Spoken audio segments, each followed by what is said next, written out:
ख्रिस्तात प्रिय बंधू आणि बहिणींनो, पुन्हा एक वार परमेश्वराने ही संधी दिली की मी पवित्र वचनाद्वारे आपणाशी बोलावं.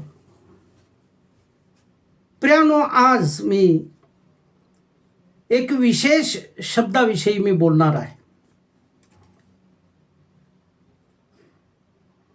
आम्ही त्या मोदी गुरुवाराकडे पाहिलं, ते प्रभू येशू ख्रिस्ताच्या मेजाकडे आम्ही पाहिलं आणि त्या मेजावर त्याने या क्रूस खांबाविषयीची साक्ष दिलेली आहे.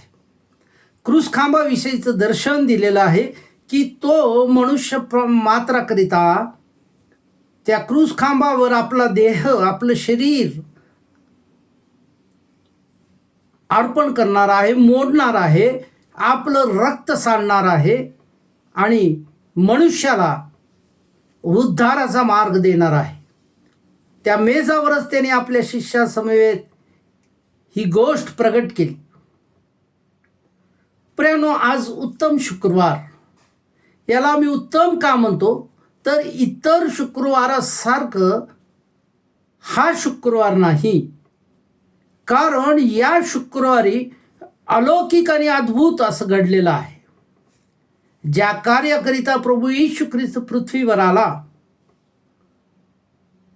जे मनुष्याच्या उद्धाराचं कार्य योजना परमेश्वराची होती, ती योजना सिद्धीस नेण्याकरिता तो या पृथ्वीवर आला. आणि मी तुम्हाला आठवण करून देतो की पवित्र शास्त्र सांगतं, पवित्र आत्म्याद्वारे तो गर्भरूप झाला, कुमारी मरियेच्या उदरीस तो जन्मास आलेला आहे. पवित्र आत्म्याद्वारे त्याचं या सृष्टीवर प्रवेश आहे आणि आता त्याचं कार्य पूर्ण केल्यानंतर तो आपला आत्मा पुन्हा त्या परमेश्वराकडे, पित्याकडे सोपवतो. प्रियानो, त्याचं सेवेचं कार्य आम्ही जर लक्षात घेतलं तर पवित्र आत्म्याद्वारे तो सृष्टीवर आला, गर्भरूप झाला कुमारी मरियेच्या उदरात, आणि पुन्हा आपण पाहतो की तो त्या दिलेल्या कार्याला सुरुवात करता असताना यार्देनेमध्ये पवित्र आत्मा त्याच्यावर उतरला, स्वर्ग उघडला असं पवित्र शास्त्र सांगतं आणि त्याने आपल्या सेवेस सुरुवात केलेली आहे. आणि आता या काल्वरीच्या वाटेवर तो क्रूस खांबाकडे जात आहे. तो क्रूस खांब वाहत आहे आणि प्रियानो, आम्हाला लक्षात घेतलं पाहिजे. एक सुंदरसं गीत एका कवीने रचना केलेली आहे. प्रियानो, खरोखर परमेश्वराची त्याला प्रेरणा झाली आणि ते शब्द त्याने स्वरबद्ध केलेले आहेत. कालवरीच्या वाटेवरती असले घडले नव्हते, खांद्यावरती मरण घेऊन जीवन चालले होते. प्रियानो, खरोखर आमचं जीवन, आमच्या उद्धाराचं जीवनाकरिता त्या प्रभू येशू ख्रिस्ताच्या खांद्यावर त्याचं मरण लादलं आहे आणि तो घेऊन त्या काल्वरीच्या वाटेवर चालत आहे. प्रियानो, या गोष्टीचं आम्हाला स्मरण असणं गरजेचं आहे. फार कठीण असा समय प्रभू येशू ख्रिस्ताकरिता होता.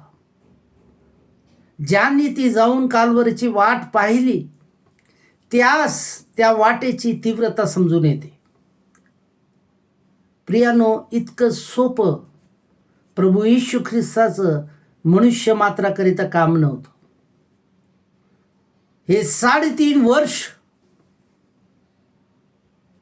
संघर्ष आणि कठीण समयातून प्रभू येशू ख्रिस्ताने सेवा केलेली आहे, जी सेवा आजकालच्या आमच्या सुवार्तिकांना, याजकांना करणं जमत नाही. आम्हास गाड्या, घोड्या, AC, हॉटेल्स यांची गरज लागते. प्रभू येशू ख्रिस्ताची सेवा त्या इस्रायलमधील प्रत्येक टप्प्यात जाऊन जर आपल्या डोळ्याने पाहण्याची संधी मिळाली तर जरूर पहा. पवित्र शास्त्र जसं सांगतं तितकं सोपं नाही. फार कठीण काळ प्रभू येशू ख्रिस्ताने आम्हा मानवाच्या उद्धाराकरिता या पृथ्वीवर काढलेला आहे. त्या क्रूस खांबाची तीव्रता आमच्या जर लक्षात आली, त्याचं वजन, त्याला घेऊन जाणारी ती खडताळ वाट,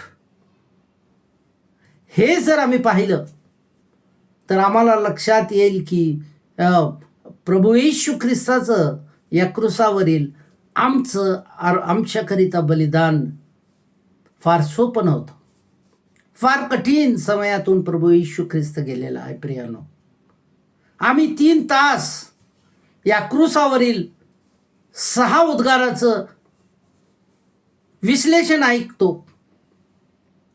परंतु त्याचं गांभीर्य आम्हाला कळत नाही. मी म्हणतो की आपण विनंती केली पाहिजे, परमेश्वराकडे याचना केली पाहिजे की प्रभू, हा प्रत्येक उद्गार माझ्या स्वतःच्या जीवनाकरिता, माझ्या कुटुंबाकरिता लागूकरण करण्याकरिता मला तुझ्या ज्ञानाने भर, तुझ्या वचनाच्या प्रगटीकरणाने भर. प्रियानो, हा 3 तासाचा काळ फार कठीण काळ होता. त्या क्रूस खांबावर हे 3 तास लटकणं, रक्त शरीरातून वाहणं, वेदना, तहान लागणं, हे 3 तास सहन करणं फार कठीण बाब होती. आम्ही 3 तास हे 6-7 उद्गार ऐकण्याकरिता बसू शकत नाही, सुरू करतो.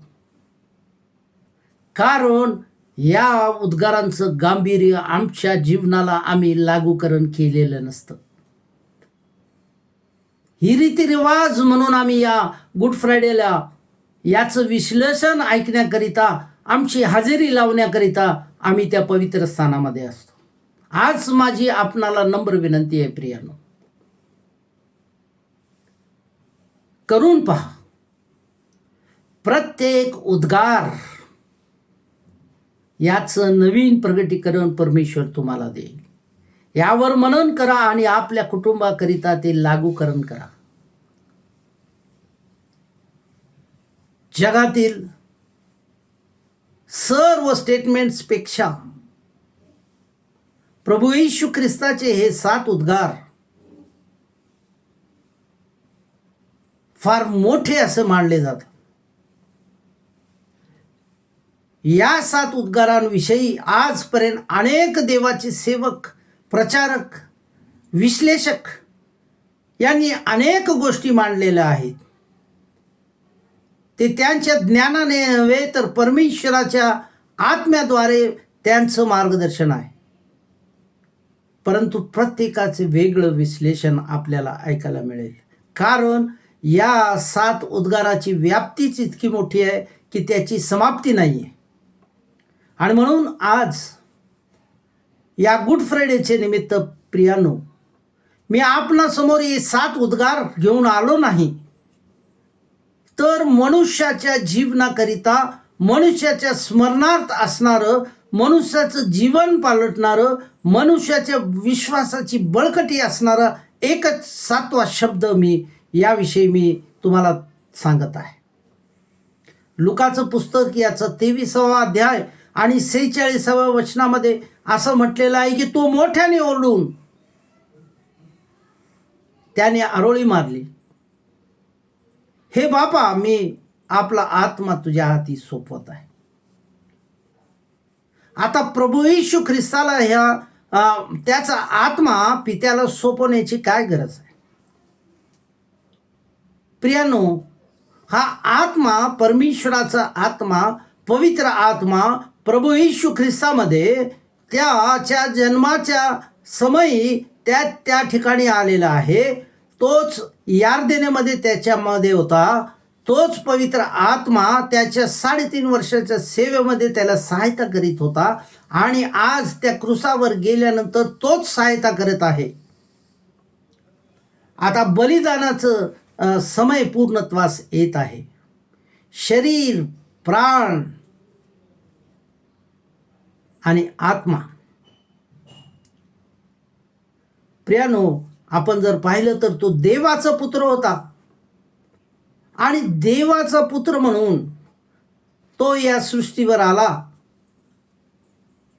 व पुत्र म्हणूनच या सृष्टीतून जात आहे. म्हणून त्याचा आत्मा पित्याला सोपवणं गरजेचं होतं. दुसरी गोष्ट मी याविषयी सांगतो की त्याचा आत्मा पवित्र होता. तो पित्याकडे सोपवलं जाणं गरजेचं होतं. कारण आपण लक्षात घ्या की मनुष्याच्या 3 गोष्टी असतात: शरीर, त्याचं प्राण आणि त्याचा आत्मा. त्याच गोष्टी प्रभू येशू ख्रिस्तामध्ये होता. कारण शास्त्र सांगतो तो पूर्ण मानव होता आणि म्हणून शरीर देखील त्याच्याकडे होतं, प्राण त्याच्यामध्ये होता आणि आत्मा देखील त्याच्यामध्ये होता, परमेश्वराचा आत्मा. आणि या उद्धाराच्या मार्गामध्ये त्याला मनुष्य मात्राकरिता या गोष्टी बलिदान करण्याची गरज होती. आणि म्हणून आपण जर पाहिलं तर प्रभू येशू ख्रिस्ताने त्या मेजावर असतानाच सांगितलं की हे माझं शरीर मोडलं जात आहे.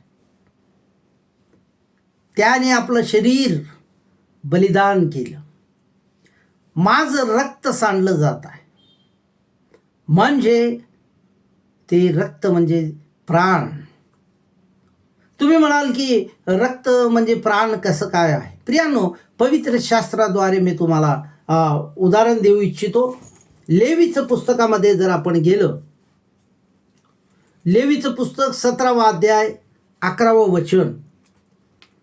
प्रियांनो, या ठिकाणी आम्हाला स्पष्टपणे हे वचन आम्हाला सांगतं. लेवीचं पुस्तक याचा 17वा अध्याय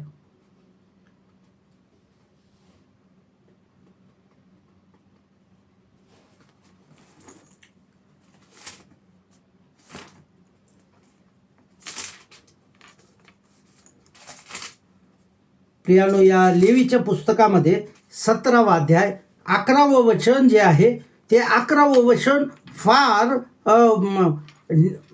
लक्ष देऊन तुम्ही ऐका प्रियानो. याचं नंतर परत वाचन करा. हे प्राण काय आहे यामध्ये स्पष्टपणे म्हटलेलं आहे.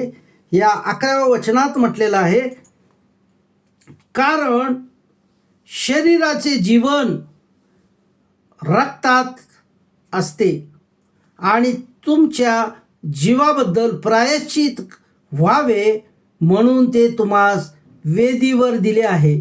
कारण जीवाबद्दल प्रायश्चित रक्तानेच होते. प्रियानो, अगदी स्पष्टपणे पवित्र शास्त्र या ठिकाणी सांगत आहे की जीवन जे आहे हे रक्ताने आहे. म्हणून आपण कित्येक वेळेस कुठलेही शरीरातील आजार असोत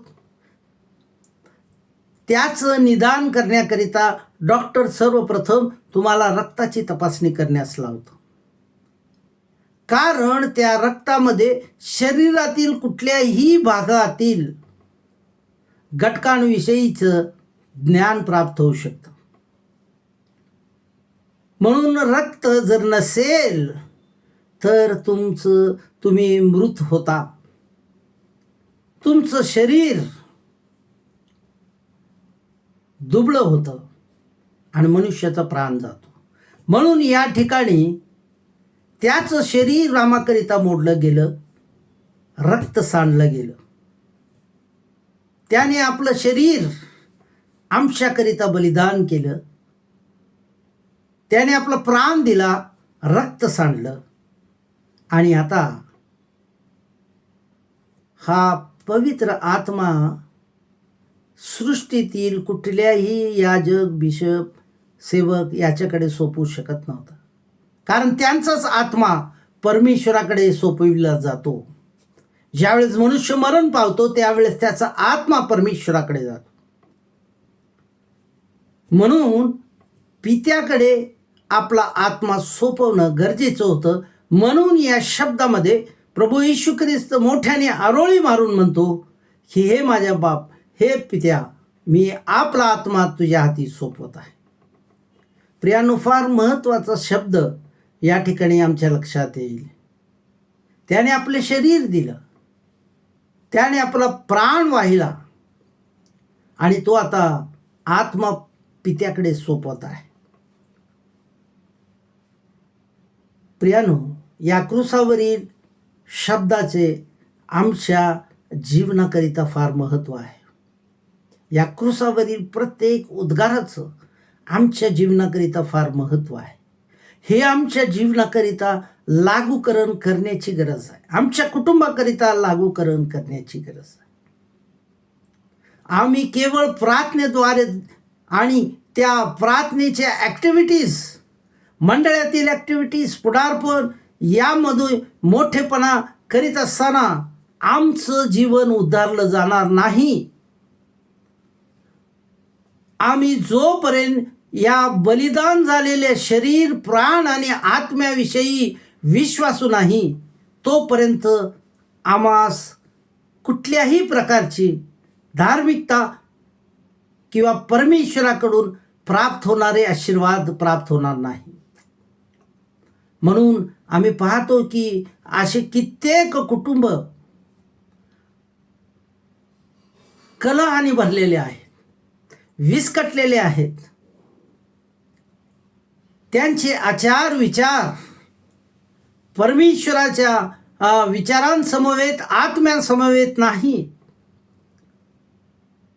ते आपल्या बुद्धीने, आपल्या विचाराने प्रभू येशू ख्रिस्त त्याचं कार्य, त्याची सेवाची डिझाईन करतात, जे अपयशी आहे. काही काळाकरिता ते भरभराटी आहे, परंतु शेवटी ते विलूप पावणार आहे.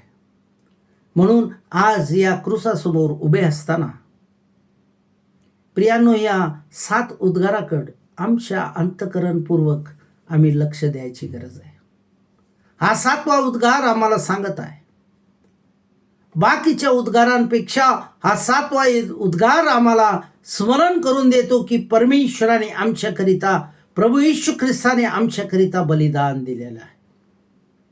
त्याचं शरीर त्याने दिलं, त्याचा प्राण त्याने वाहिला आणि आमच्याकरिता बलिदान दिलं. त्याचा आत्मा त्याने परमेश्वराच्या हाती सोपवला. प्रियानो, या सृष्टीवरून जात असताना आणि म्हणूनच 6 उद्गार प्रभू येशू ख्रिस्त काढत असताना सृष्टीची कुठलीही हालचाल झाली नाही. परंतु 7वा उद्गार ज्या वेळेस प्रभू येशू ख्रिस्ताने काढला, आपला आत्मा परमेश्वराकडे सोपविला, त्यावेळेस सृष्टीची मोठी हालचाल झाली, भूमिकंप झाले, जमीन हादरली, अंधकार पडला. याच्या मागचं कारण प्रियानो, त्या ख्रिस्ताचा आत्मा, त्या ख्रिस्ताचं मनुष्याकरिता बलिदान फार मोठं होतं. आणि भविष्यकर्त्याने जे भविष्य वर्तवले होते जुन्या करारामधून, ते पूर्णत्वास आलेले. त्यामुळं या सृष्टीमध्ये होणाऱ्या हालचाली आपण पाहिलेल्या आहे. प्रियानो, जर सृष्टी या गोष्टीने हालचाल करते, अनेक घडामोडी घडतात, तर मनुष्याच्या जीवनात आजपर्यंत इतके वर्ष 7 उद्गार ऐकून देखील का घडत नाहीत, हा मोठा प्रश्न आहे. आणि याची विचार प्रत्येक मनुष्याने आपल्या जीवनात करावा. देवबाप करो, या वचनाद्वारे, या उद्गाराद्वारे परमेश्वराने आम्हाला बोध केलेला आहे. आणि खरोखर त्याचं बलिदान रोज आणि रोज स्मरण करणं हेच ख्रिस्ती जीवन आहे. आपण प्रार्थना करूया. पवित्र परमेश्वर पित्या, तुला धन्यवाद देतो, उपकार स्तुती करतो, दया आणि कृपा करणाऱ्या देवा. प्रभू, आज या तुझ्या बलिदानाविषयी या क्रूसावरील 7 उद्गारामधला प्रभू हा 7वा उद्गार प्रभू परमेश्वर बापा, बलिदानाचं महत्त्व सांगणारा हा उद्गार आणि यावर आमचा विश्वास प्रगट करण्याची संधी तू दिलीस.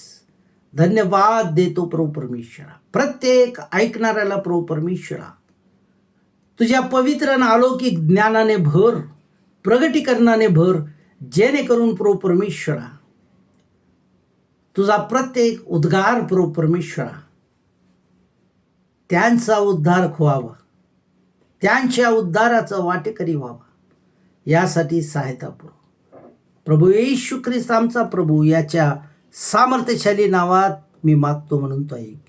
आमेन.